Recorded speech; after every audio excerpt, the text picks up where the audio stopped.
This is the Enter Sadmen podcast. Every rock and metal album you should own. Reviewed, rated, and ranked. Hello, everyone, and welcome again to Enter Sadmen. Richard here. I'm with Steve and Mark as usual.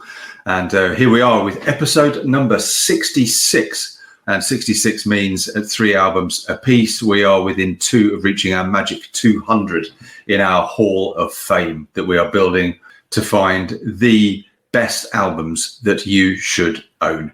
You found the podcast. If you want to know any more about us, please do see us at entersadmen.co.uk. Follow us on Twitter, Facebook, and all of those other bits and pieces. But we should really get on with it and get into this episode, which is a rather special episode because, as you know from last time, the random theme that our tombola spat out was live albums.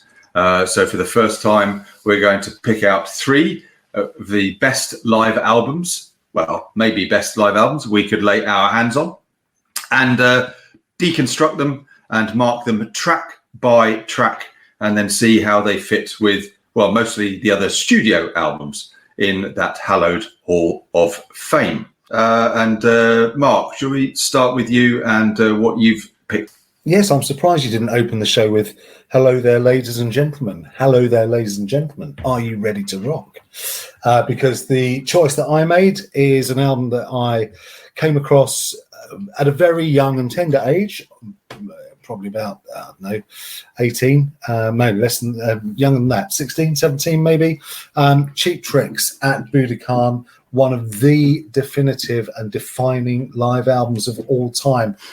Some critics would say a bit like a live Kisses Alive live album from 76, was it 77, that broke America for them. This is the album that broke America for Cheap Trick, and thought it might be interesting to kind of spin it and try and work out why. So yeah, Cheap Trick, 1978 at Budokan.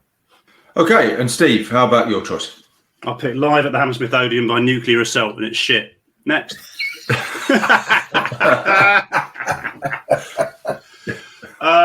Yeah, that's what I've chosen. And I didn't really have a great pool of options to dip into. I did have a think about Live in the Heart of the City, which I did like. And obviously Dokken's. What was Dokken's called? Back for the Attack? No. Back for the Attack. No, yeah, Beast from the East. Beast from the East, that's right. Yeah, which I like. But if we're going to bring Dokken to this party, which we must do at some point, it won't be that one. So a talking point album, one that I knew I wouldn't enjoy. I knew you two wouldn't enjoy, and I think on that I'm not speaking out of turn. And it's live at, well, apart from the fact we've probably had a laugh listening to it in some ways. So yeah, Live at the Hammy Odeon in 1989, which is when it was recorded. 1992 when it was released. Nuclear Assault. Richard? Yeah, plenty I think to say about that later. I've gone a bit more traditional, a bit more mainstream, plenty to choose from, but I plumped on Saxon from 1982 and The Eagle Has Landed. So a bit of a range of stuff. Let's have a little listen to a few tracks from each before we get down and go through.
we'll probably review a number more. Steve will be very pleased to hear a few more live albums on this podcast as we build. But what do we think? Because they're different, aren't they? So what do we think makes a great live album? That's a really good question. And actually, you'd have thought we'd have all thought about that over the last week, wouldn't you? And I'm not sure I have. For me, it's about capturing the essence of what it would have been like to be there. So one of the albums on my shortlist was inevitably Made in Japan, which I think most people would probably say is in the top 5 live albums of all. Yeah, I never thought I would see Deep Purple Mark II ever in my lifetime when I bought that. And as it happened, we did, because they reformed, and I saw them at Nebworth in '85. But at the time that I bought it, Deep Purple were this massive band, iconic band. I put it on and it blew me away, because I just thought that must have been amazing to be in Osaka that night, or on those nights.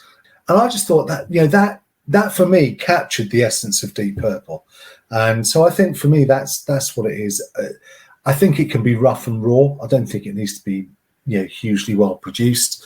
I think it needs to be better produced than one of the albums that we've listened to this week. But I don't think it needs to be, we talk a lot about production on the podcast. I don't think that's an issue here for a live album. I think it should be raw, and it should be a bit dirty, and there should be, mistakes in it. But yeah, that for me, that's it. I think it's does it transport you there? That's the key. Yeah. Could you imagine yourself there, isn't it? It either brings back the memories of, I can remember that, or you can, even a band you haven't heard live before, you kind of feel that you're there. I mean, Steve, what about for you? No, I'm not getting this vibe at all. I'm absolutely taken on board what you said about capturing the essence of a show, but it cannot capture the essence of a show. I mean, the clue's in the fucking word. No, live. Live is being there. It's the event. It's the occasion. Yes, it's the music. Of course it is. But it's the show. It's witnessing what you've shelled out good money for. And you can repackage it as much as you like as a record. You are simply not repackaging the same thing. And I know you're therefore touching on memories and snippets and snapshots and things. They're just not like for like in any way, shape or form. I go out for a nice meal at a Michelin star restaurant. 6 months down the line, I'm not going to go out and buy a video of it and say, fucking hell, that lamb chop, I'd forgotten how good that was. I mean, I don't need a reminder. I mean, come on, the things are concerts are moments in time for a reason, as far as I'm concerned. It's interesting what you say about production. I didn't know you would be so liberal about production, because I was about to slag off the production on all 3 of these. But if we're allowed to be rough and raw, contrary to everything you preach, Richard, then that's absolutely fine. But at the bottom line, I'm being slightly flippant here, because finally we've got 3 albums here, and I like 2 of them. Which is high praise from me, really. I want my bands. I don't want compilations, and a live album is a greatest hits by its very nature. I want my bands to come out with new stuff. That's what I expect from bands. It's as simple as that. So I'm not getting any sense. I listen to the crowd noise, for example, at wherever Saxon was. Saxon was at Hammy as well, wasn't it? Presumably. Yeah, most of it was. Yeah. And the Budokan or wherever, which corner of Japan Cheap Trick we're at. And I think I didn't get any of it. I just didn't get any sense of being there, because I wasn't at either, or any of those. And I just thought, no. I'm just listening to good tracks done slightly worse, and that's where I'll always be. But they're just not for me. You can't argue with somebody who says it's just not for me, because that's fine, isn't it? That's perfectly legitimate, absolutely legitimate. My personal view is you're missing the point, because actually it's not about whether the tracks are worse or better. I mean, you go back, Strangest in the Night, my favourite album of all time. I had never heard, apart from the live version of Dr. Doctor that appears on that album, I'd never heard any UFO before I bought that album. I bought it on the strength of Dr. Doctor. And actually, a lot of the tracks most of the tracks on that album, and I would say on If You Want Blood, as an example, are my favourite versions of those songs. So Whole Lot of Rosie on If You Want Blood is my favourite version of Whole Lot of Rosie. It's not the version on Let There Be Rock. And I think, but sorry, Mark, just to interrupt, the version of A Whole Lot of Rosie you will hear on If You Want Blood is still nowhere near the same as seeing the thing, being there and soaking that thing up. You'll never recreate that. No, but then do you feel differently then, or would you feel differently about, so I don't think I own a single live album that was recorded at a gig that I was at. No. So, that goes for every single live album that I've heard or owned is I wasn't there. Mm-hmm. But, if you were, would you feel differently about, a band that you'd never heard other than the live album? So if your first introduction to a band, as mine was with Cheap Trick and with UFO, was them live, would you then feel differently about the live version? And the interesting thing, and we'll come on to this with Nuclear Assault, is that, I'm jumping the gun a little bit, but I'm not going to go into huge detail. First time I played the album, I absolutely fucking hated it. I thought it was awful. And I was like, well, I don't need to listen to that again because it is utterly shit. And then I realised, actually, that the affection that I have for some of the live albums, like, for example, No Sleep Till Hammersmith, I love that album because I knew the studio versions and I enjoyed the live versions. So I went and listened to the studio versions of as much of Nuclear Assault's set on that album that I could find. And when I went back to the live album, I liked it a lot more having listened to the studio version. Do you know what? That's absolutely fascinating because I pointedly didn't, because I've only got one Nuclear Assault album and some of the stuff from that Handle with Care is on that album. It was the Handle with Care tour. And I didn't go back to listen to some of the stuff off the first two albums for that very reason, because on the basis of our marking process, if nothing else, we're marking these tracks. But I have gone back and listened to them, and I just think they don't begin to compare. I think a lot of them are shite on either version, but I didn't get that sense of elevation by then going back to it on the live take and listening to that. But I'm not going to quarrel with you on anything that you said. Either of you two have said. I'm not going to quarrel with it at all. It's a very, very. I think live is an incredibly personal thing, and for me, it is absolutely being there. Well, as it is with you two, of course it is. I've just never ever got that sense of wonder that I want from a live gig that I know is not going to be there on the grooves of a record. That's all. For me, it's slightly different. I think what really hacks me off, and I don't know if we've got any evidence about these three albums, is overdubs. If I find out that a live album has been overdubbed, I'm very, very disappointed. I'd like to think that Nuclear Assault isn't overdubbed, but we'll see.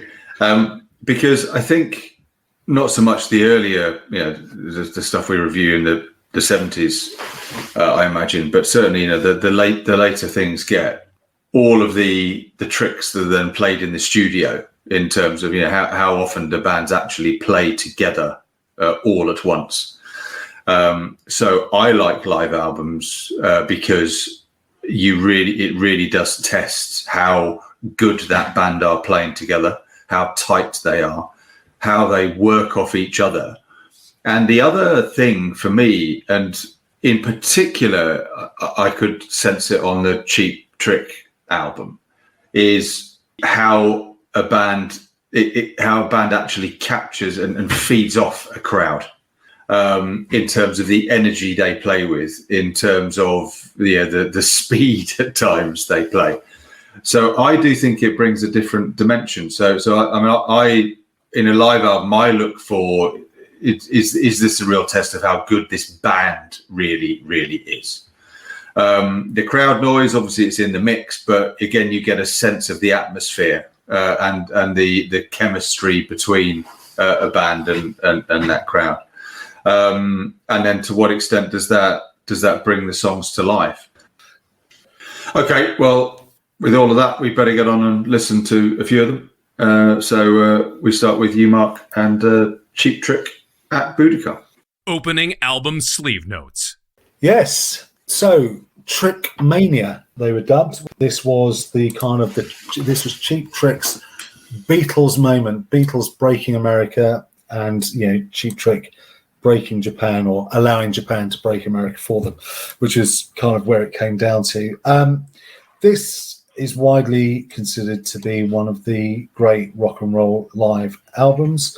I have no idea how I came to sort of cross paths with it back in the probably early 80s, because I wasn't into Cheap Trick. I didn't even know who Cheap Trick were, but I knew this album was highly regarded, and I guess that's how I came across it. So this is the album that broke a band that had already released 2 albums. They were touring the third one, Heaven Tonight. That's what this tour is. It's the Heaven Tonight tour, but they've had 2 albums, Cheap Trick and In Colour, both of which I think are fantastic. But for whatever reason, those 2 albums didn't break them, but they were massive, absolutely massive in Japan, and a lot of bands were.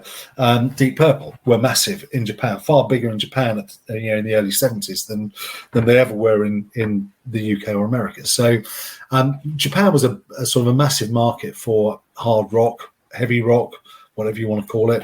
Cheap Trick, rock and roll band, really. But the band themselves formed in Rockford, Illinois, in America. This was released in October of 78 in Japan, but not until February in 79 in the United States. And I suspect that's because their big market was Japan, so that's where it went first. I'd read that it was originally intended as an only Japanese album because they were big there. They decided we're going to put it there for the fans over there, which is why they recorded it and why they released it. They didn't expect it to create waves elsewhere. Well, that makes sense, doesn't it? That would make it complete sense. So there you go. This was recorded at 2 nights at Budokan in 78 on April the 28th and April the 30th. It runs to around 42.5 minutes.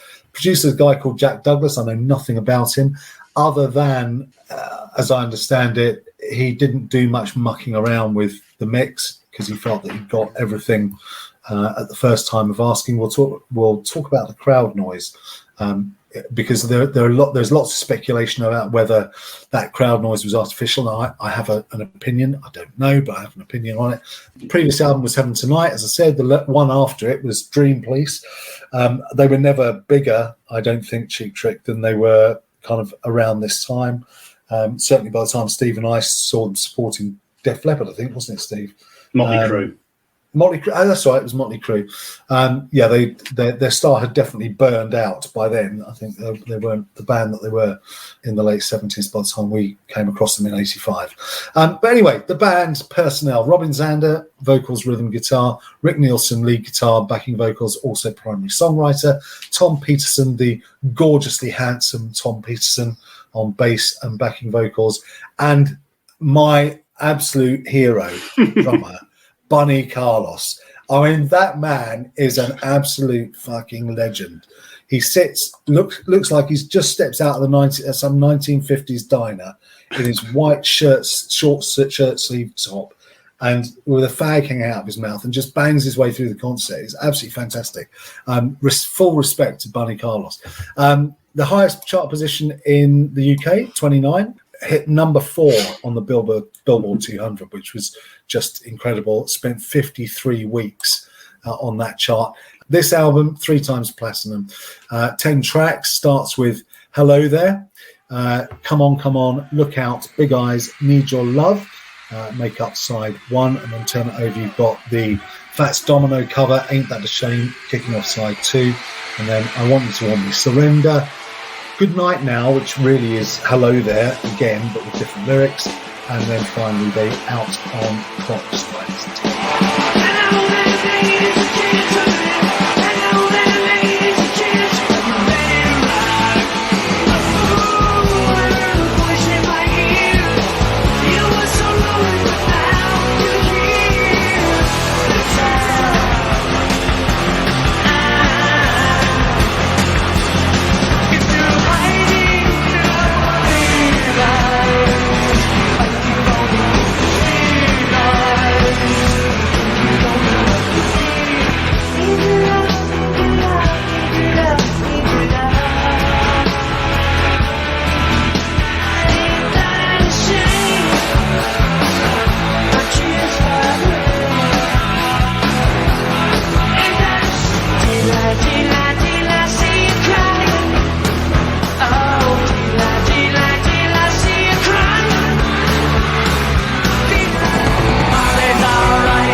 that's it. That is Cheap Trick at Budokan.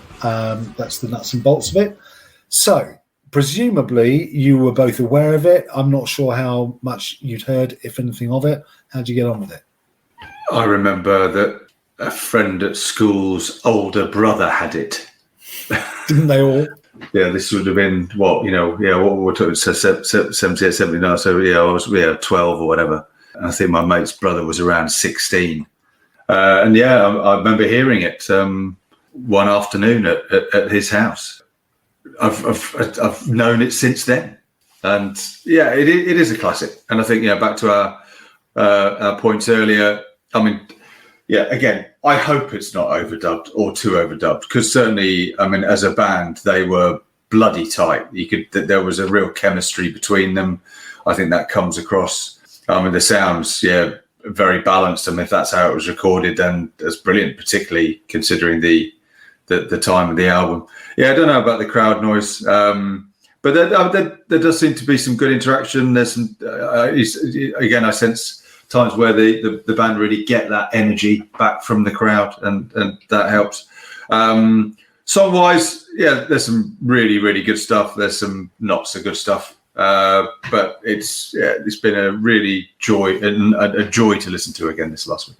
Steve, I've cheated. I've absolutely cheated. There's 4 or 5 tracks on this I've never heard before in any form, and I have, I've eschewed Spotify and gone straight to YouTube and watched a couple of these done live. Actually watched the show to get more of a sense of that kind of live vibe and what it was, because obviously you cannot get that visual thing from listening to it through Spotify, obviously, and I wasn't there.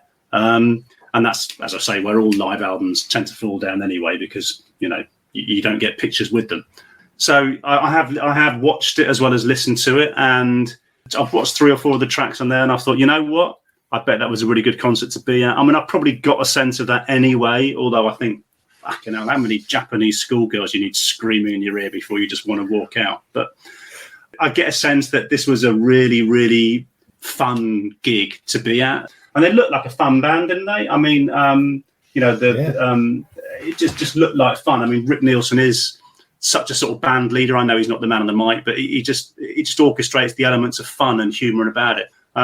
I find the backstory to the record even more interesting. Almost the sort of where they were in effect before this came out, and the fact that this was saved us from probable obscurity. I think is I'm trying to remember who said that. One of them said it. So I like it. I do like it.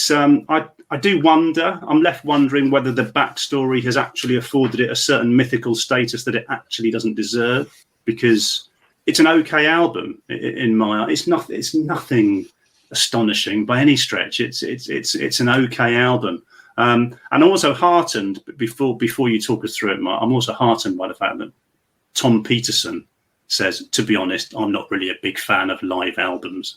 He's my man. So I'm not alone. Okay, so the album kicks off with those screaming Japanese schoolgirls, and the obligatory announcement that you'll hear on quite a lot of live albums from the late 70s and early 80s, particularly the Hello Chicago, would you please welcome from England, UFO. This is the Cheap Trick version of that. And they launched straight into Hello There, which is, hello there, ladies and gentlemen, are you ready to rock? And as a statement of intent, I mean, it's a good, solid, kind of banging rock and roll tune, isn't it? And the crowd are going absolutely mental. Let's talk about overdubs of the crowd, because there's a lot of speculation that was all kind of artificially created. I've done exactly the same thing as you, Steve. I've watched the videos, watched the show on YouTube. Well, the bits that you can, it's not all there. And I'm kind of, with a live album, you won't know this, Steve. I'll talk to Richard now. With a live album, you kind of remember the lyrics and how the lyrics are delivered, but you also learn the crowd noises, don't you? You kind of know where the crowd comes in, where it goes out. And knowing what I know about this album, I was watching that and trying to listen for the crowd, because the crowd on YouTube is so far down in that mix, you can barely hear them. There's nothing like the album. But I think that is legitimate crowd noise that's just been whacked up in the mix, because all of the peaks and troughs in it are exactly where I would expect them to be. So I think it's a faithful recording of the crowd, but they've just elevated it into the mix. Well, the stories go that these gigs, that at times the band couldn't hear themselves. So my view was they might have actually faded the crowd down a bit, even on the album, you know? Yeah, maybe. It's a real. I mean, it is a hello there, isn't it? It's a welcome to the show, and the studio version is a bit punkier, I think. But this is a very heavy version of the song, far heavier than you get. And it does, as I say, there's an old school spine tingle when they play this because of the way it evolves with the introduction, and then it is the perfect overture, isn't it? And when you can hear the crowd and everything, the crowd go mad, dry ice everywhere. We've seen that, having watched it. You know, Xander at the mic, just looking like he owns the stage. Nielsen and Peterson just working the crowd. It's a top song, not complex at all, but you just get a sense you'd love to have seen this. Yeah, and it's followed by another banging tune. So I disagree. I love all of the songs on this album, so I'm kind of unapologetically kind of own up to the fact I don't think there is a weak song on this. And Come On, I think is a brilliant way to kind of pick up from Hello There. It's got a lovely groovy lick to it.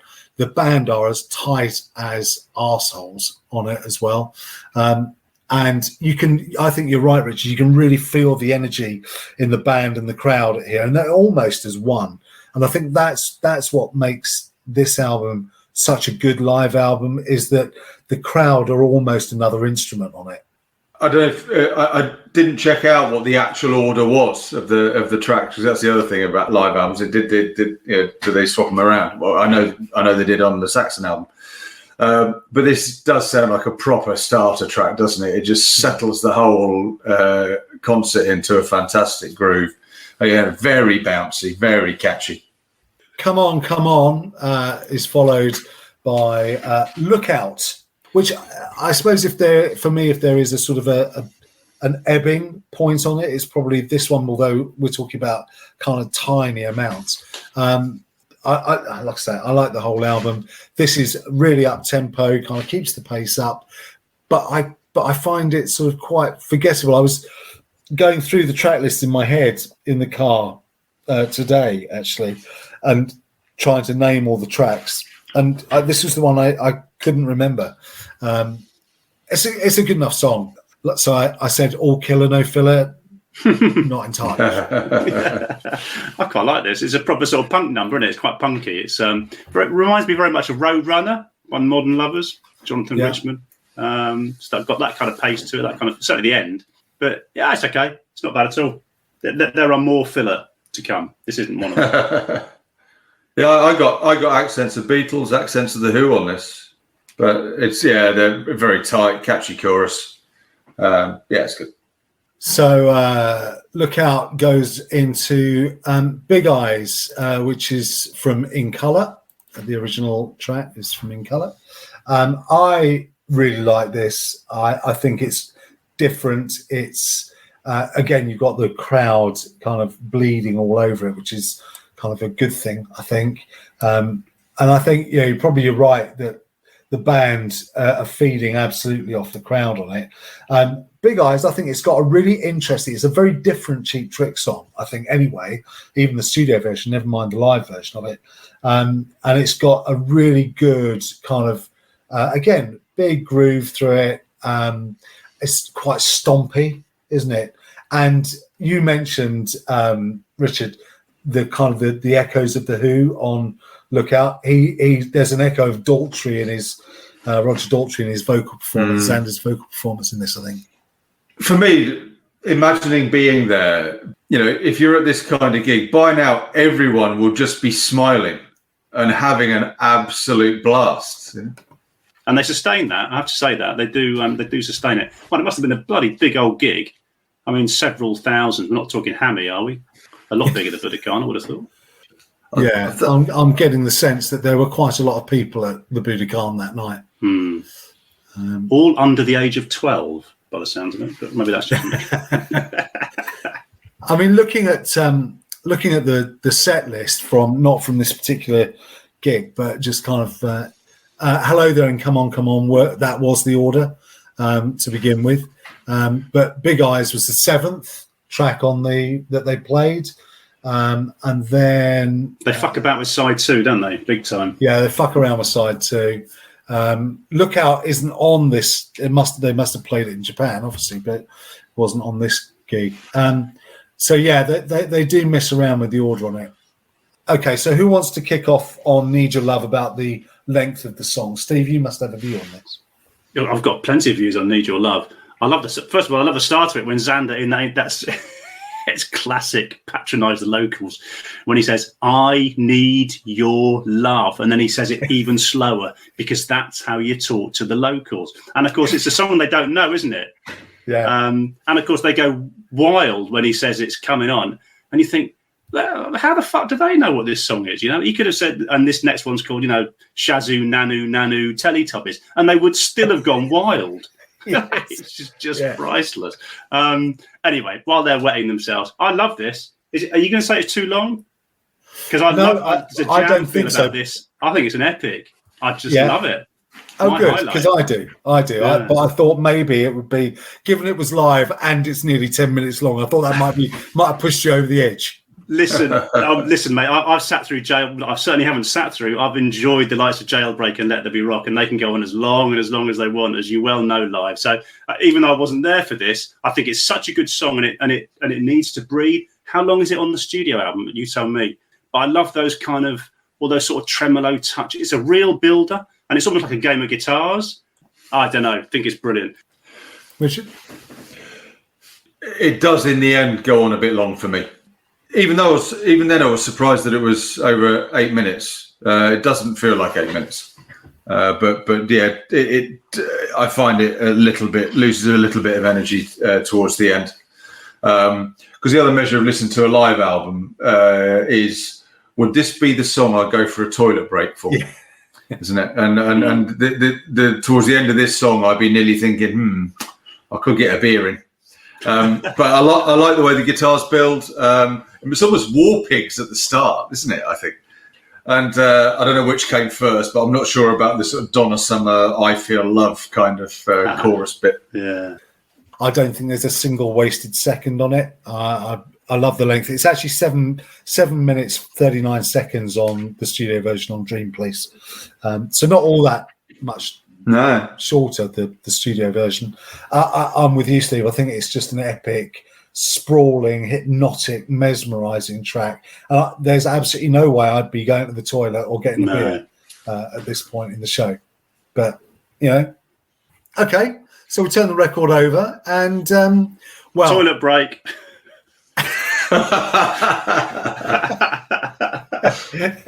See, I quite like Cheap Trick's version of "Ain't That a Shame" by Fats Domino. I think they've done something a little bit different with it, not much, but a little bit different with it. So it kind of ticks that box for me. And it's got all the girls, doing what they've been doing for the previous 5 tracks, which is screaming their heads off every time Xander opens his mouth. Yeah, I think it sounds like Steve and I are in the same place. And when my first line says "Ain't That a Shame," they included a cover. They had all of the other material of their own material. I don't understand, why they included it. Okay. Yeah, I agree. Shit song done slightly less shit. That's all I'll say about this. Okay. All right. Okay. We'll agree to disagree. I think we can all surely, can't we, agree that "I Want You to Want Me" or "I Want You to Want Me" is a fabulous song. Can we agree on that? No. Jesus fucking Christ. No. If I never hear it again in my life, it'll be too soon. Go on then, Steve. No. Let's hear this. I just don't. I honestly, the Japs love it. Of course they do. They sent the original to #1, I think. Bizarrely, the story behind the song is interesting. Even they never thought it was meant to be taken seriously. It was just a sort of throwaway camp pop song, wasn't it? Xander wasn't bothered about it, and it's become massive. It is a flabby piece of nothing, and there's nothing about this version that improves it. I've heard it. When I heard it a second time many, many years ago, that was once too many.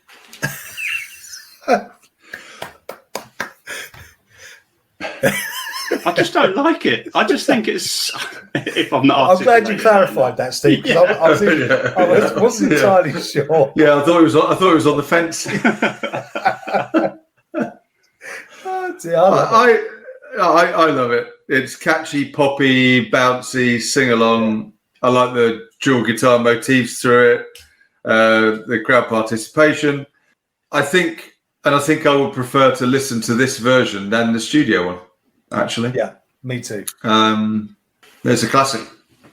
Okay, well, so no consensus on "I Want You to Want Me." What about "Surrender," which was a big hit for them? It was on Heaven Tonight first. I think the opening track on Heaven Tonight, and it's a good old rock and roll song again, but with a sort of an AOR break, sort of chorus, which is sort of slightly interesting. Lovely lyrics. Mother's all right, father's all right. They're just a little bit weird. I quite like it.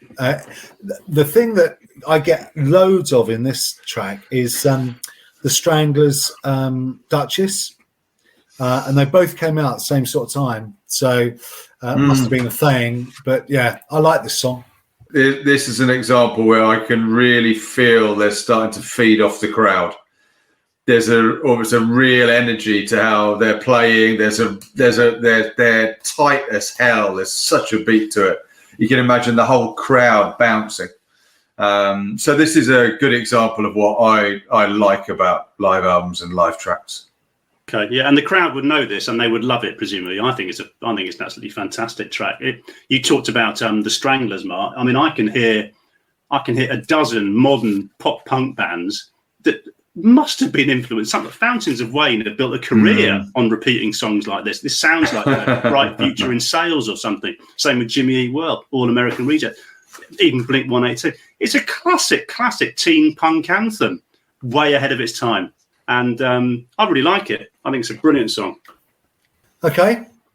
So the next track is the penultimate track. Well, do we need to talk about Good Night now? Because it's really Hello There, but with a different dress on, isn't it? Well, it's exactly the same song. It is, but if you compare the two, you can feel the extra energy they've got. Yeah. There's adrenaline in this. It's faster. It's louder. It's punchier. So if there's a measure of where you are at the end of a show to the beginning, I don't know.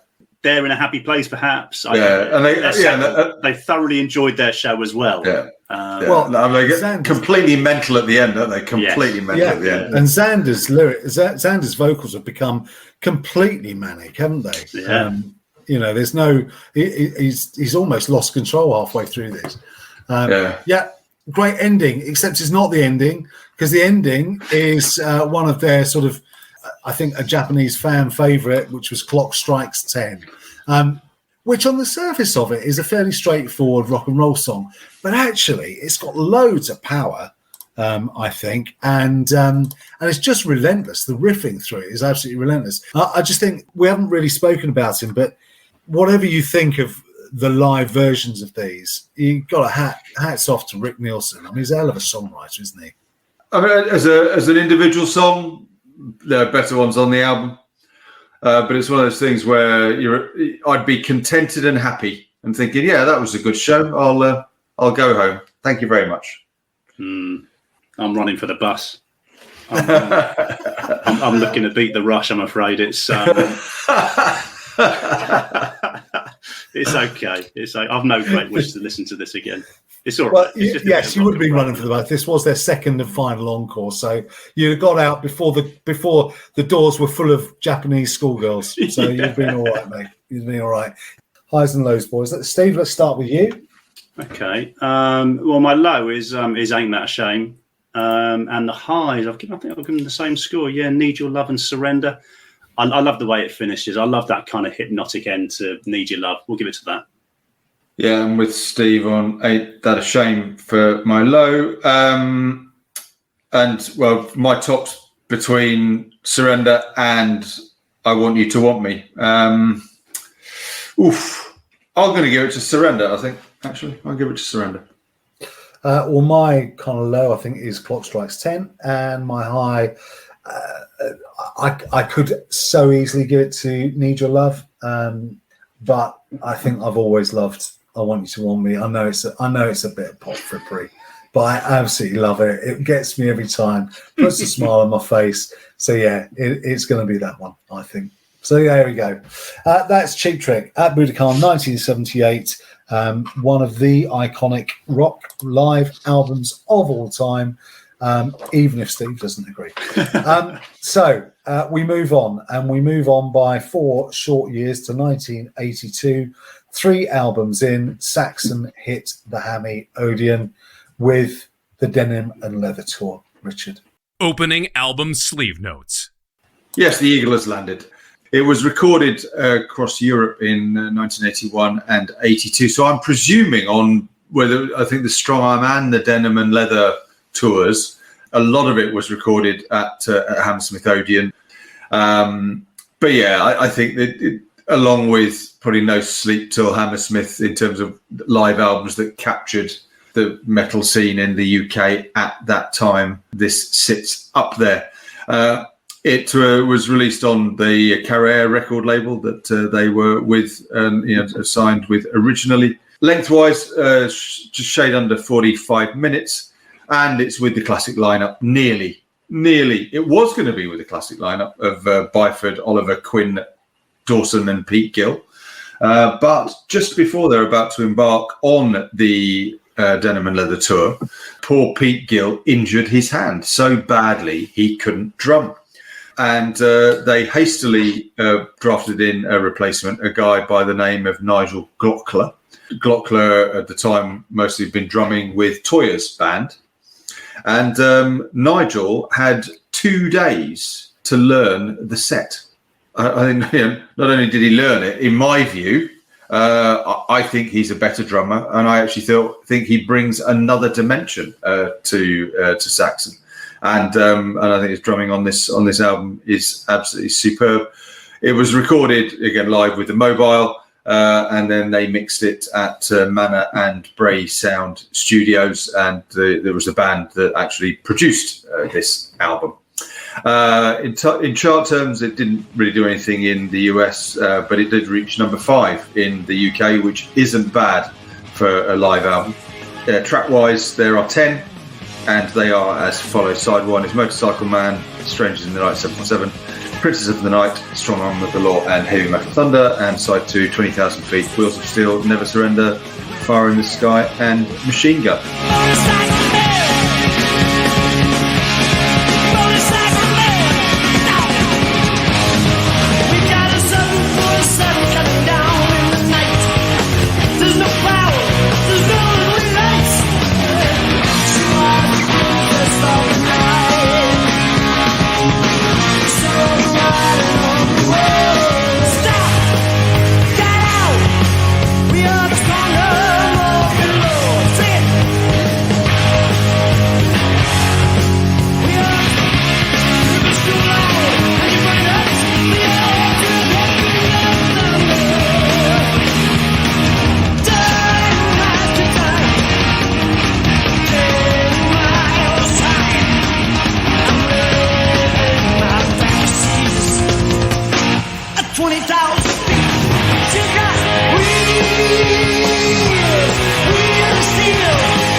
I remember buying this as soon as it came out, and I did pull out my battered copy that still had the inner sleeve instructions printed in French.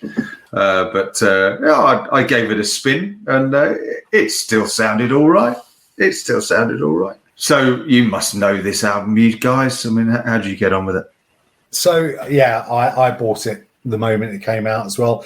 I love this album. I've always loved this. I think it absolutely massively ticks that box. And does it transport you to a Saxon show in the early 80s? Yes, it does. I think it shows, how good Biff Byford was as a frontman. I think it's often easy to kind of snigger a bit behind your hand at Saxon because they're a bit Yorkshire, and it's all a bit kind of rustic. But this band absolutely fucking rocks. They were absolutely fantastic at the absolute height of their kind of popularity. Yeah, great album. There are some wonderful moments on it. The hairs on the back of my neck still stand up when the aircraft FX could come on for Strange in the Night. I'm not sure if they were recording it now. Would they allow to? I want to see people dying out there of exhaustion. I'm not sure that would make it on there now, but it's just an absolute highlight, isn't it? And I didn't bat an eyelid the first time I heard that. It was like, yeah, I'm with you, Biff. I want to die there as well. Oh dear. Oh dear. Oh dear. I don't have this album. You may be surprised to know. And I'm just beginning to wonder when I listened to this and Budokan, we started listening to these a couple of weeks ago, and I listened to them through 3 or 4 times and thought, right, park that. That's then done for the rest of my life. And now I'm thinking, fuck me, I'm gonna have to revisit this and see what I'm missing. Listen, it's impossible to dislike this album. How can you dislike one of your favourite bands putting together what is effectively a greatest hits album, after all? So to that end, like If You Want Blood and Strangers in the Night, that's good, that's fine, because the songs are all good. Though I go back to the point I made right at the top of the show that none of these songs will score higher than the versions of them on their corresponding studio album, because I don't think, you'll disagree clearly, I don't think there's anything about them that elevates them. Most are slightly inferior, 1 or 2 appreciably inferior in my eyes anyway. I mean, the one song on here that is markedly different, and I mean, they're all tweaked to a degree, but the big deal tune on this, of course, is Wheels of Steel. Yeah. Which includes the kind of, left side, right side shit. Balcony stalls in this case, that back in the day was the staple of any gig, wasn't it? It was a part of the show that in our younger days, we knew it was shit at the time, but we absolutely adored and we reveled in it, didn't we? And, we would stop smoking when we were told to shout. That's how much we were with the boys at the time, Yeah, we're with you and we will shout and we will win. And we'll come to the scoring on Wheels of Steel later. Not our scoring of it, but Biff's scoring. But again, I asked myself, how many times would I play this version of Wheels of Steel over the album version? And for me, it's never. So, but the plus points is a good selection. As I say, it's a great selection of songs, not good. The band sounding in good form. I dare say they were spared any solos. Byford doing his I Can't Hear You routine, love it. They've cleverly shelved all the other toilet break stuff. All the shit solos are gone. There's no slowdown on this either. So they're all the plus points. In short, it's a good album. And it won't be marked down as much as I would mark down many live albums because the songs are good. But hand on heart, I doubt I will ever listen to this album again. And I'm not being rude in any way, shape, or form. It's just why would I? No, and I think that's clear from how you view this. Yeah. Okay. We start with Motorcycle Man, the crowd getting very, very excited. Then the motorcycle sounds roaring by begin, and the whole thing bursts into action. Yeah, I mean, well, we know this. I mean, it's from Wheels of Steel. I mean, it kicks off at a good old lick, doesn't it? I do wonder with live, I guess, concerts and what do they choose as an opener? Because it has to be a bit of a loosener, doesn't it? It has to be something that gets them into the groove. It has to be something that is good enough to get the crowd going. But anyway, a Motorcycle Man, Biff Byford in fine voice, and yeah, it's a good solid start for me. What about you two? Yeah, I get a little bit of the buzz down the backbone. That opening, the crowd noise, the motorbike, it does transport you back. But it's evocative, isn't it? That opening, and you would expect that of a live album. That's the opportunity they can do to bring in the crowd noise and make it look like the start of a show. And they've faithfully done this song. So therefore, and I love this song. So yeah, great start. Interestingly, Motorcycle Man isn't one of my, or wasn't at the time, one of my preferred Saxon songs. But I tell you what, as a kind of an opening track for a show, absolutely does the job, doesn't it? Because it's got loads of energy, loads of power. It's got sort of a very heavy metal guitar solo in it, and the band are at full tilt and full throat, and yeah, kind of does the job. And I'm with them, and I remember being very excited at this point when I put it on. Okay, and track 2, a huge cheer greets the first notes of 747, Strangers in the Night. Well, we all know this song. We love this song. The dual guitars come over well. I think the album is incredibly well mixed. It's very clear. I think there's that rawness. I'm hoping it's not overdubbed. Dawson's bass really comes through on this, really driving the track. And I think I'd say Nigel Glocker, I really like his drumming. I think it provides an additional good groove. I mean, generally, yeah, this was a lot later in the set. Don't think it was actually the second track in the concert, even though it feels like it is. But yeah, I get Steve. Does this track score as highly as when we eventually do Wheels of Steel? I severely doubt it, in my opinion. No. Is it a good, faithful representation that makes me think, I want to hear this live again? Yes. Yeah. Well, you've read my notes. So, Mark, you might as well have a go. Because, yeah, you're absolutely right, Richard. I'm absolutely with you on that. It's not as good as the version on Wheels of Steel in my eyes. Doesn't matter. What I'm listening to is great. Because it is 747 Strangers in the Night, live by a band who I love. It's a song I love. What more do you want? Strangers in the Night always makes me very emotional. I love it because of the nonsensical lyrics. I love it because I think it's just gorgeously written. I think the phrasing in it is brilliant. I mean, just the genius of coming up with Scandinavian 101. It just absolutely fits. You couldn't think of another. Yeah, I don't think it's possible to find another aircraft call sign that works as well as Scandinavian 101. And I also think it's quite evocative, isn't it? I can see this plane. Yeah, I mean, it's nonsense. Set a course into the night. Well, that's stupid. You're running out of fuel. Don't do that. But you can see it kind of, heading off into the darkness, just the lights going. Oh yeah, I feel complete. I'm there. I love this. I love this song. It makes me weep with joy. Okay, let's do track 3. Princess of the Night. Another of Biff's dodgy knowledge of physics, but let's pass over that. This is slightly faster than the album version, I think, isn't it? And what do I like about this? I love the final break into the guitar solo. The guitar solos in this are fantastic. And then, it's got a proper live ending. Yep. And he likes his machines, doesn't he?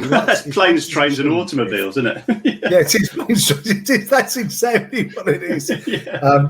But again, I'm not suggesting that there is any danger of Biff Byford becoming the poet laureate at any stage. But I think this is his own poetry, and I think it's really evocative, and I think the live version really gets that. I can call me ridiculous, but I can see this fucking train. I love this. I think it, like you, Richard, love the guitar solo, the break into the guitar solo, and yes, perfect heavy metal ending. Yeah, I've got nothing to add. Yeah, I love it, and when he turns into a sort of that Boffiny science teacher bit at the end, when he knows, there's 40,000 watts here, don't you? Yes, it is, and the banter really helps. Banter's brilliant. Yeah. But then further, as you both said earlier, we get into the strong arm of the law, where Biff utters these immortal words, "All right, Hammersmith, I want to see people dying from exhaustion." It's just absolutely brilliant. And you can imagine the whole place at this point, once this thing kicks in, will just be going absolutely ballistic. This, Steve, this has got to. You've got to be there now, surely. I am. I'm feeling it a lot more with this track. There's a couple of tracks. This track in particular, certainly. Yeah. At the moment, I'm getting hit in the face by the guy with the extra long hair in front of me. You know, Yeah. Oh, but I think this is a fantastic representation. So it's bigger, it's heavier, it's faster. It's heavier. This is heavier than Much heavier. I would give this a higher score than the studio version. I think Byford's singing so clearly. There's a real balance between the instruments as well. The real high point for me. My enduring kind of perception of Strong Arm of the Law is that it was quite thin production anyway. Yeah, that's right. I think everything from Strong Arm on this album is better. Echo everything you say. I mean, this is a 9.5 out of 10 anywhere, be it the studio, be it live. It's a great version of a great song. The highlight of this album by several degrees. Okay, good. Well, let's move on to the last track on side one, which is Heavy Metal Thunder. And my goodness, this is fast. I mean, they just about hold it together on it, don't they? I mean, Dawson's bass line is insane on this. Lots of good crowd noise at the end. I think this is a really fantastic 5 tracks, side one of a live album. This used to be, might even still be, my favourite Saxon track of all time. I just think it's got just the best chorus ever. It is so heavy metal, it's not true. It's just, I'm 15 again, all over again. I love Strong Arm on this album, but this is as heavy as fuck, and my high point of the album, I think. That is good. I love the you're talking about sort of fast and holding it all together on the eve of a conversation about nuclear assault. This is Pink Floyd pace, isn't it? For yeah. But the key words there are hold it together, Steve. Steve Dawson's bass playing, you're absolutely right, worthy of note on any track, certainly this one. So it's amazing then, isn't it? It's quite a surprise to find out that Derek Smalls was based on Steve W. Dawson. Yeah, that's right. Did you get that? I saw. Yeah, because he spent time with them on this tour, didn't he? Yeah. And they thought he was this guy just hanging around, and then a few years later, they suddenly realised. Fantastic. Brilliant. Okay, all right. Well, let's flip it over and start side two. Side two starts with 20,000 feet. Which again is played at a faster lick. I mean, this is Motorhead speed. We've got double bass drum from Nigel Glockler, another fantastic bass riff from Dawson. Of course, the immortal words at the end from Biff: "You're not getting tired, are you?" Let's move on to Wheels of Steel. So that is track 2 of side 2, and this is a much longer version, for those of you who don't know, than the album version, because, as we've said earlier, it has a bit of a sing-along. And I don't mind.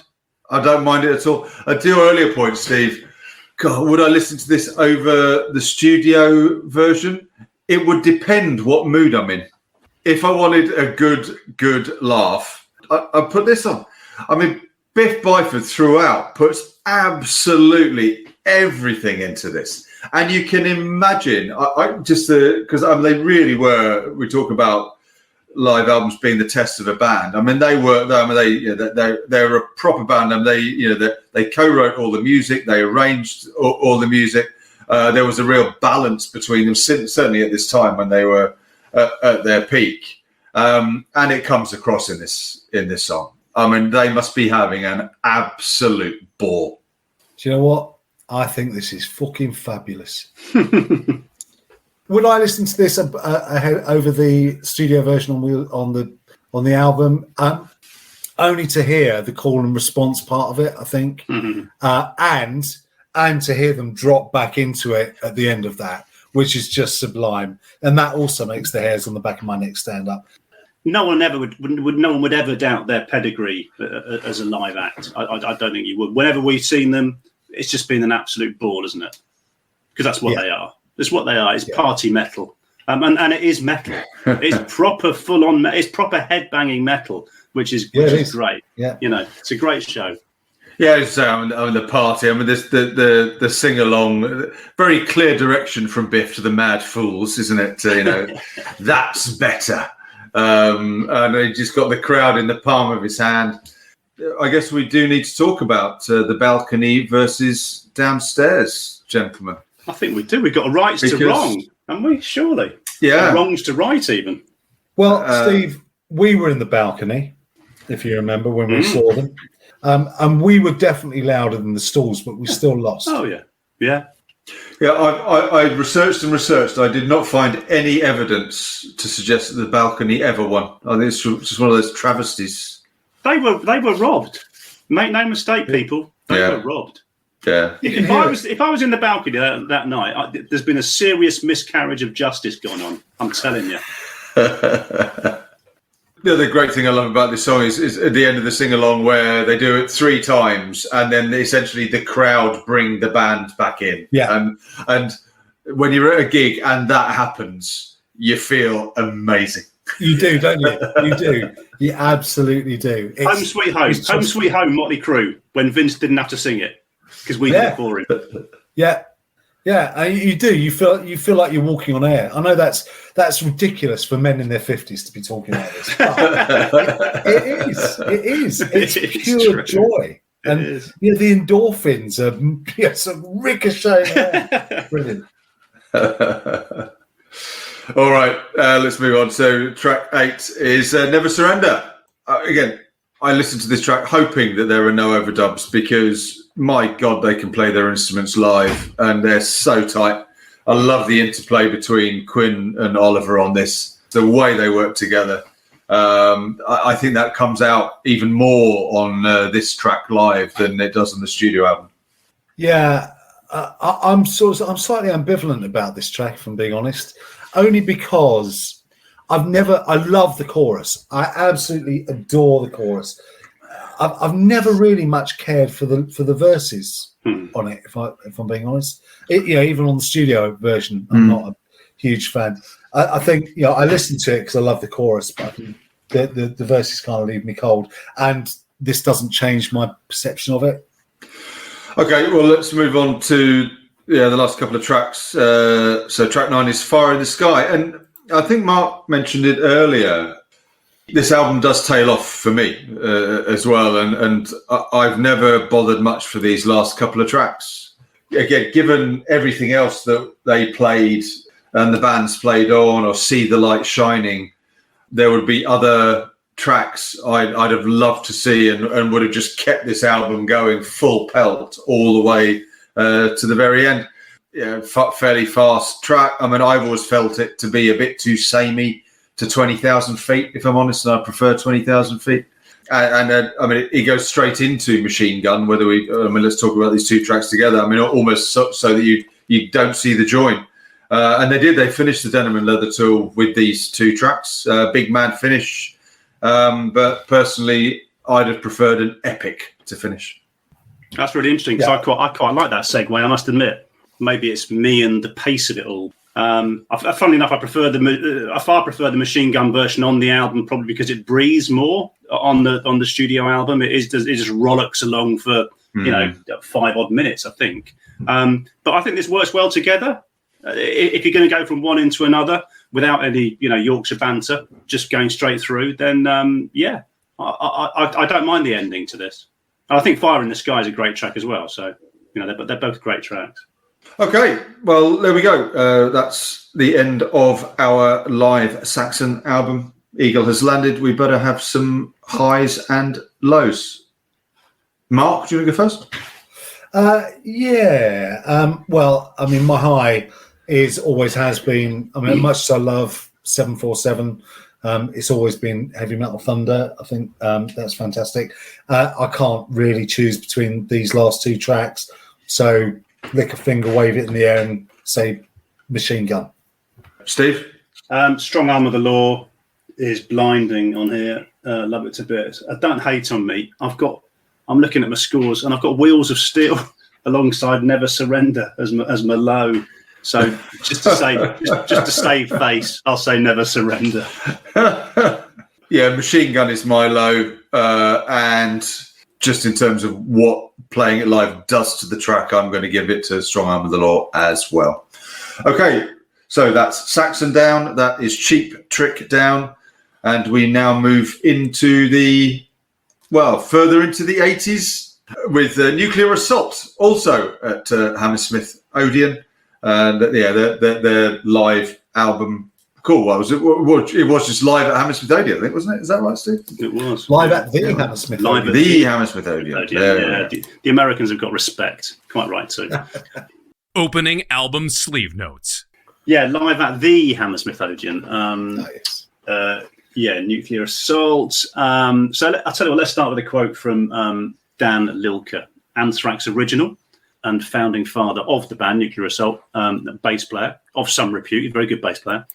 He says of this album, I must be honest, I hate this release. It was just the soundtrack for the live video of the same name that was already out. I always thought it was somewhat of a rip-off in that respect. If you already owned the video, you weren't getting anything new. So there's your ringing endorsement straight away from the godfather, as it was, of Nuclear Assault. And he's right. He's not the only one who hates this release. It's culled from their first 3 studio albums, and it's easy to see why Lilker thinks it's a cheap stunt, because bear in mind, this was released in 1992, which is 3 years after the gig in question at the Hammersmith Odeon, which was on their Handle With Care European tour. And we only get 14 tracks. There were 20-odd played live, because as any Nuclear Assault fan knows, and as we all know from the last couple of weeks, they like to pack them in, which explains why this album, despite having 14 tracks on it and live, so therefore there's banter going on as well, still only clocks in at under 34 minutes. So, the other thing was Lilker had left the band when this was released as well. He'd kind of gone on to a side project called Brutal Truth in 1990, and by 1992 was committed to that project, had left Nuclear Assault. So the whole thing's just a shit show, it really is. So Lilker doesn't like it, nor do I.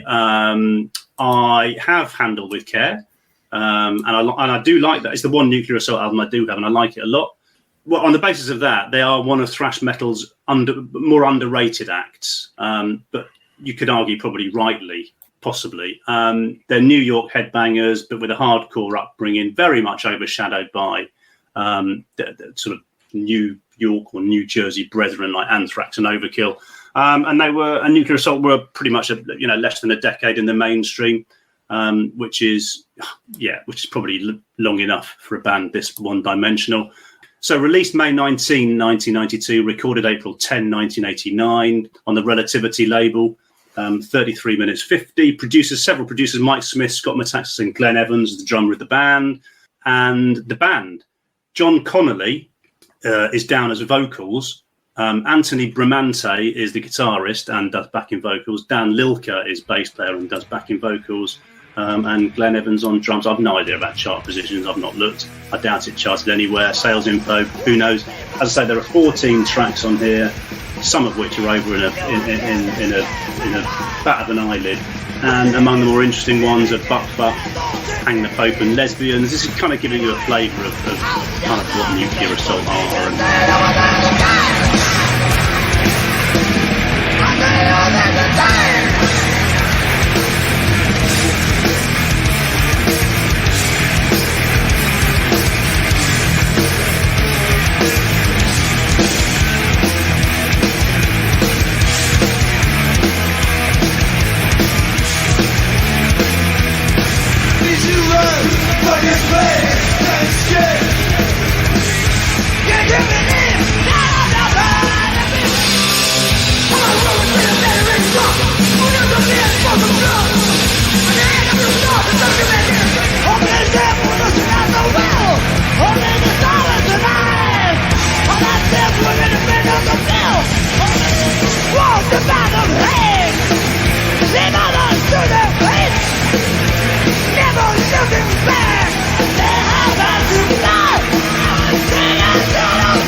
So why pick this album?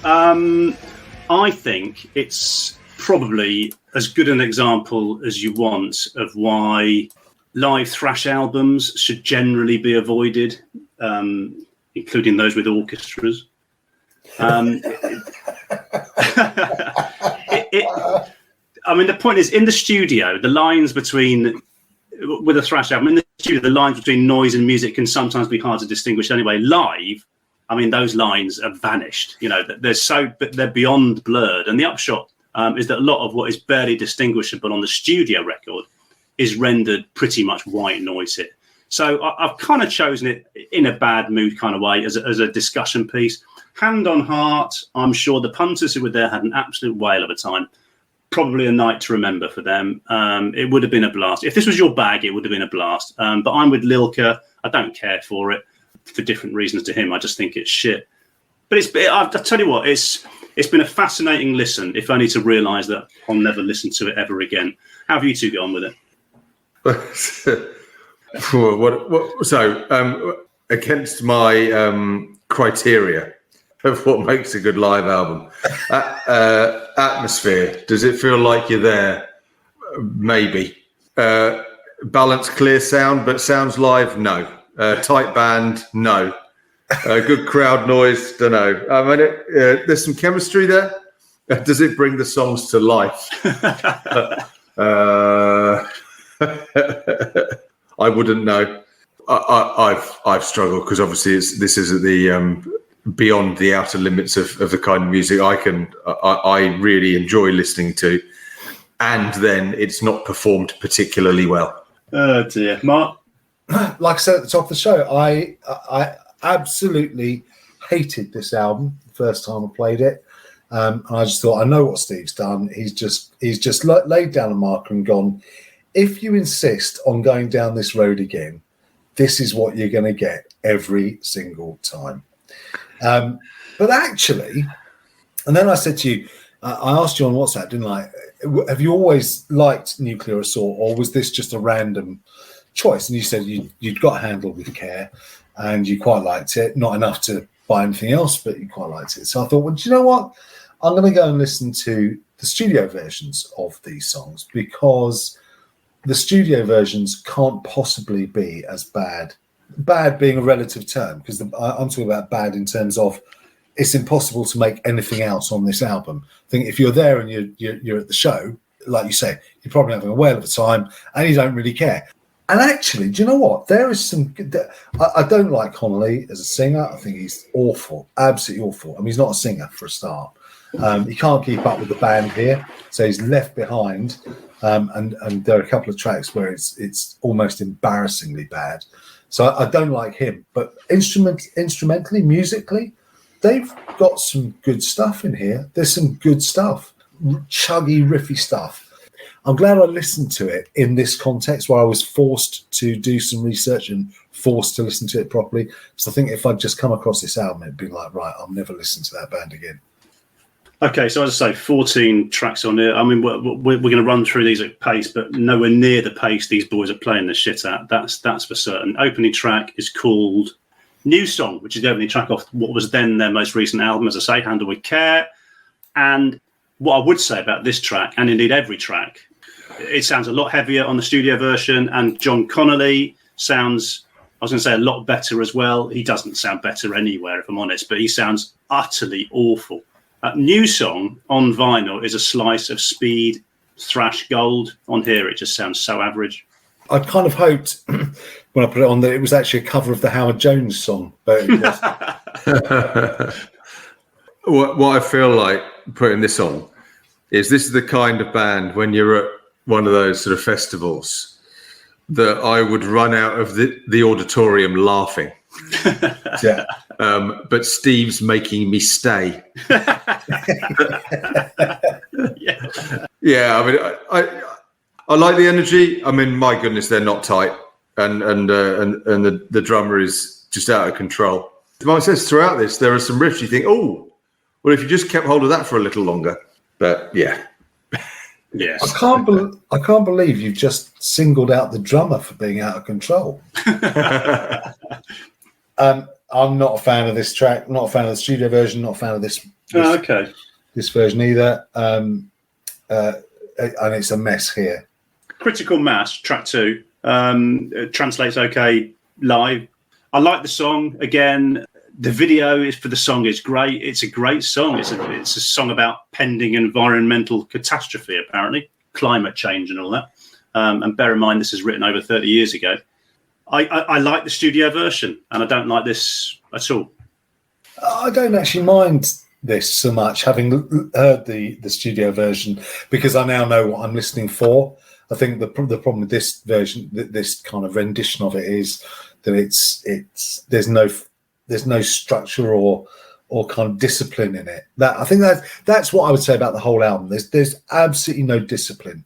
Having fun is more important than playing the tunes. Maybe that is the case. Maybe that's their philosophy about the work they do. Yeah, I can tolerate this one a bit more. Yeah, I think that in terms of there's some riffs. Yeah, the riffs are all right. But you say that the guitarists don't play together. They're not a band. They're not gelled. It's a collection of musicians, separate musicians playing fast. But it's got a good bass line. This is amongst the higher scorers. I dare say it'll score higher than Game Over. Another sort of bass-led instrumental assault. Lilker could play the bass. I mean, he wrote most of Anthrax's first album and would have kept with the band but for personal reasons. He's a relatively talented musician, and he plays the bass really nice on Game Over, which I think is an odd song. It's called Game Over, yet ironically not off the album Game Over. It was found on their subsequent EP, The Plague. It's a very unremarkable studio number, and I've no idea why they chose it to play live. It does absolutely nothing for me. It starts okay.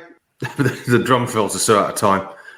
I'm actually quite glad there's no vocals, and the riffs are okay. So this isn't done so badly. No, that is damned by faint praise, isn't it? It's improved by the fact that no one's singing, or this clown's not singing. But that's how I feel about it. Is it? Everything is better when he's not on the microphone. I don't get a weight. I don't get a heaviness to some of this stuff. I just get an awful lot of speed. And something like Nightmares, which is the next track, is on the original. There's a real weight to it. It's seriously heavy stuff, and pretty well written. But it's just you're not getting that on here at all. And they've not improved this at all. Again, it's just a track that just leaves me so cold. But I think here they're again, we haven't mentioned much about live albums, because obviously we talk about the musicians, but it is also about obviously whoever's at the various desks, side of stage and front of house that are controlling the sound. It's about then how that's transferred to tape. Mm-hmm. And then obviously they've got another opportunity once they're in the studio to then to adjust the sound and mix it again. Yeah. And whoever's produced this, whoever's mixed this, needs their head examining, because all you can hear is the drums. You can't hear the bass at all. And the mix on the guitars is just so rough. It doesn't help them at all. I mean, it actually makes it worse for them. Mm. Well, the remix was done in 1992 as well. They had plenty of time to assess what raw materials they were working with. You'd think they'd have done a better job. It sounds like a bootleg, doesn't it? It sounds like somebody's recorded it from the audience. Mm-hmm. Yes. Yeah, good point. Anyway, then we go on to one of their more famous tracks, which is called Butt Fuck. A none too subtle ode to Vince Neil and the infamous car crash in which Razzle, Hanoi Rocks drummer, died, which Lilker found unforgivable that he got away with it, effectively, Neil, which he did. He was given community service and a fine, despite being convicted of manslaughter. I'll quote Lilker. He said, just because he was famous, all he had to do was some community service and do some public service announcements about drunk driving. He literally got away with murder. We thought he should have gone to prison and got anally raped like most young men do when they're put in United States prisons. We made the whole thing funny, but we meant it. And the track is funny and full on, and there's no hidden lyrics. It is what it is. Also contains a stupidly weird blues section in the middle, with Connolly commenting in the lyrics that they can do this because it's their song. And if I'm honest, I'm sure the plebs are loving it and soaking it up, but it's so fast that Connolly can't even keep up. He doesn't even try. Well, it is. I mean, I find this. I ended up just finding this very, very funny because they start off with a dirge and proof that they can't play slowly in time with each other. Then we get into the fast section, and then there's bizarre blues shuffle finish. It's just, I've no more words. Hey ho! Survive is the next track. It's one of the best. It's actually my favourite track off this album. It's because in terms of how it translates to the live arena, it's quite good. Gets very confused around and just after Anthony Bramante's solo, but it finishes well and goes into another good track in Torture Tactics. Survive. This is one of the more manageable ones. I like the studio version as well. I can't understand how John Connolly survived in this band.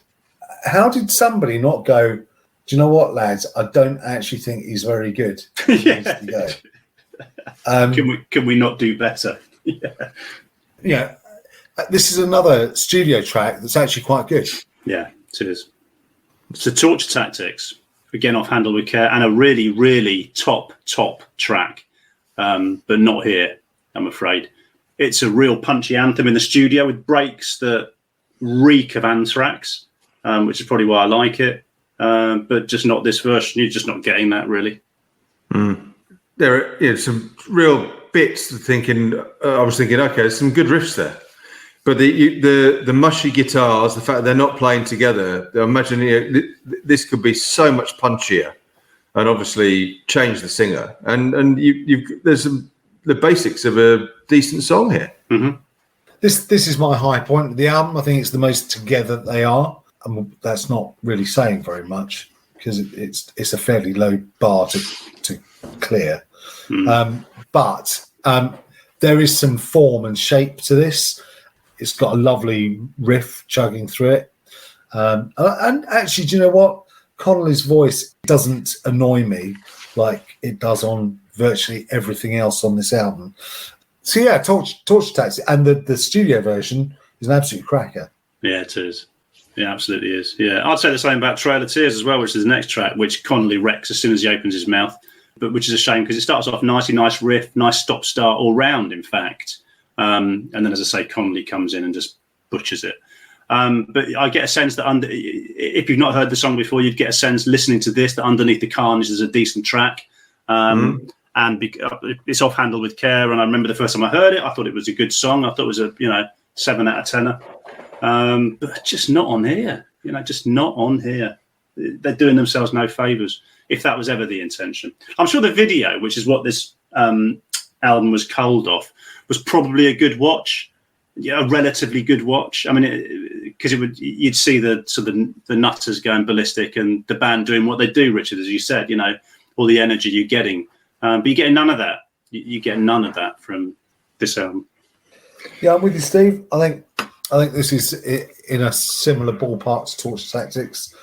Quite, again, relatively speaking, comparing it to the other tracks in the album, I quite like it. Yeah, it's some good riffs that are in there somewhere. Interesting time signature, but it does blend into just one racket, really, doesn't it? Right, and now the fun starts, except, of course, it isn't fun. It's utter nonsense. We have 5 tracks piled one on top of each other with a total running time of around 4 minutes. As I say, a blast if you were there, I'm sure, but it's utterly meaningless. They are Mother's Day, My America, Hang the Pope, Lesbians, and Funky Noise. Not one of them's more than about a minute. And what is there to say? What I'll say is I quite like Funky Noise. I see what you mean. Yeah, no, okay, I get that. That Lilka bass line, it's quite good, isn't it? Yeah, it's got, if they were a funk band, they'd be quite good, I think. Yeah, it's true. I mean, so for what it is, my notes are as follows. Can't keep up. Good bass line. Do they compose these? Are they repeatable? It's funky and short. There you go. I think you've just done our job for us. Very good. And we sign off with a song called Good Times, Bad Times. And if you're thinking, well, that sounds familiar, they've surely not done the Zeppelin classic, have they? Oh, yes, they have. Oh, how Robert Plant must wish he could sing like John Connolly. Lilka was a massive John Paul Jones fan, by the way.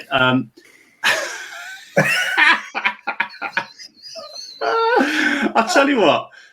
I mean, notwithstanding Lilka's bass playing and the fact that it is quite fun, this is just a school band at a sixth form gig in it, knowing they're about to get chucked off stage for being utterly shy, and they're just going to go out with a bit of Zeppelin. And it makes me laugh. I mean, it's just awful. It certainly hits the cover brief because it sounds absolutely nothing like the original. And they rattle through it in about 2 minutes. It's just priceless. Terrible and priceless. How many different vocal styles does he try in an attempt to get to the note?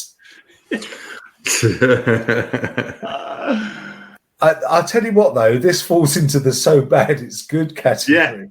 Yeah. No, they've just murdered this. This is absolute shite. Absolute shite.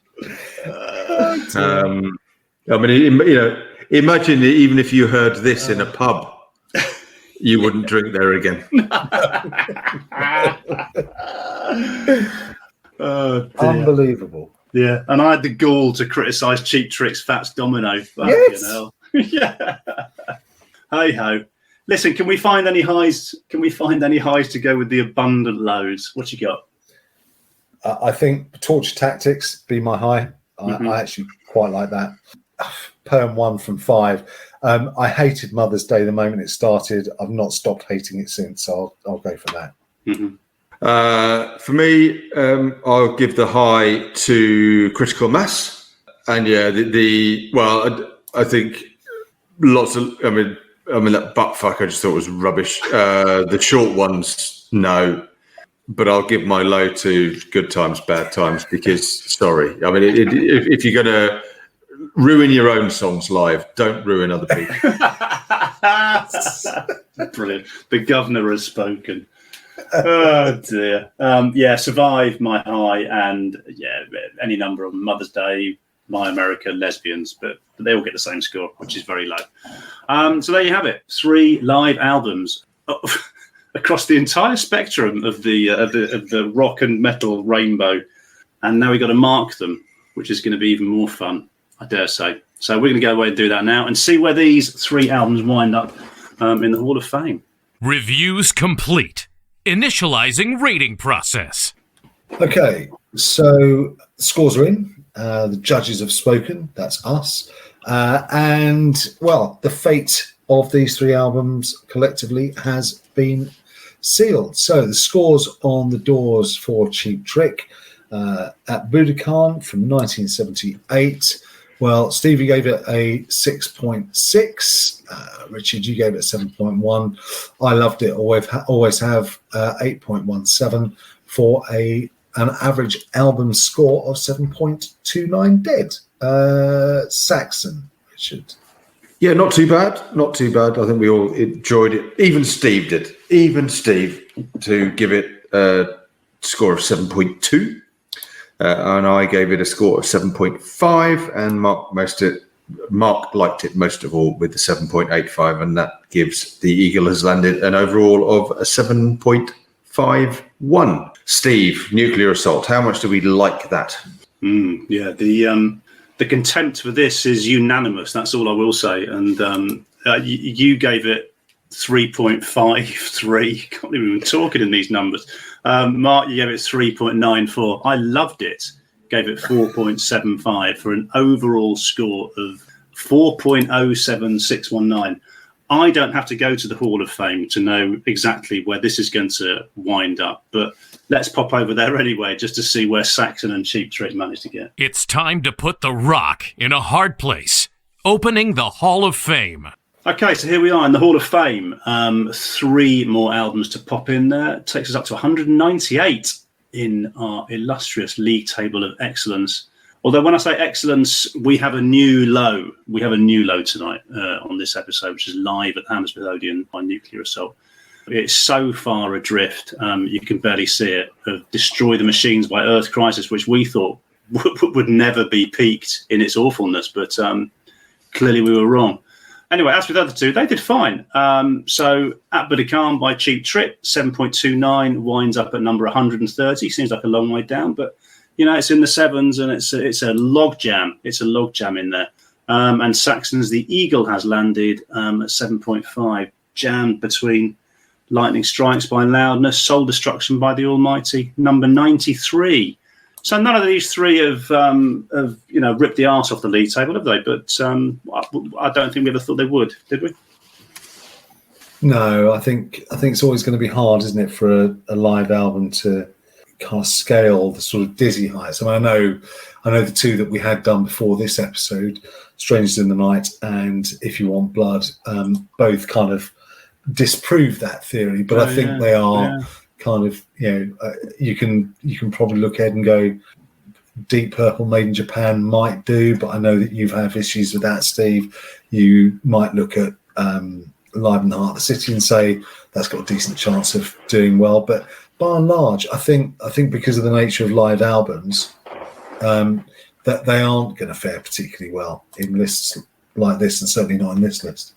Right, so that's episode 66 done and dusted. The next time we see you, we'll be taking Hall of Fame over the 200 mark with the next three albums. And, if you were listening to the last episode we did, you'll know that the random theme that was spat out by Tico Torres, Tombola of Topics and Themes, was life. And, we each had to come up with an album that reflected life in some form. And that could be literal. So it could be a life form. Or it could be sort of more kind of, I suppose, symbolic. So it could be things like life events. Or it could just simply be the word life in the title of an album. It should have been quite easy. I'm not sure it was. Steve, what did you choose? Okay, so life to me meant the stages of life, and where better to start than birth is what I thought, and babies. So I thought that sooner or later we would have to burst This Is It. At some stage, we were going to have to confront an album famous for having a picture of a baby on the cover. And yes, I know, Mark, it's controversial, and I know you're going to hate me for it, but yes, I have chosen Alice Cooper's $1 Billion Babies. Thank God.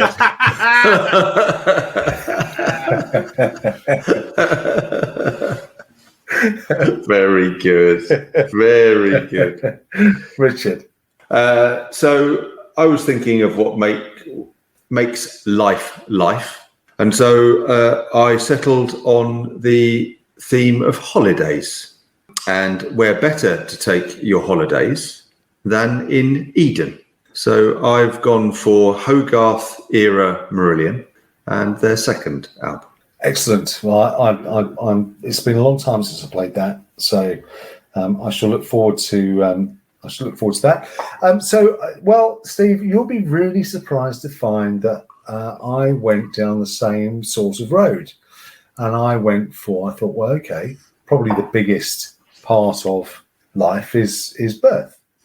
And so I thought, well, what we really need to do is kind of tackle the elephant in the room. So when I was saying no, it was because I thought you had duplicated the album that I have chosen. This week you're all going to be listening to Mother Love Bone's Apple. Oh, you little tinker. I love it. If nothing else, this sequence has demonstrated just how much none of us want to listen to Nirvana. Brilliant. Oh, so that's going to be fun. There's 3 more very varied albums to get stuck into, get marked and reviewed and rated and logged in the Hall of Fame. Be interesting to see. I doubt it'll be as much fun as this week, but who knows? Come and join us next time round. We certainly look forward to your company, and we'll see you next time. All the best. Cheers. All music clips featured in the Enter Sadmen podcast appear within the context of criticism and or commentary, and as such are used under the fair use provisions of the exceptions to copyright rules of UK and international copyright law. To make sure the rock rolls forever on, Mark, Steve, and Rich urge all their listeners to show their love and support for the artists and writers featured on the show by purchasing the original music or subscribing to a licensed and regulated streaming service.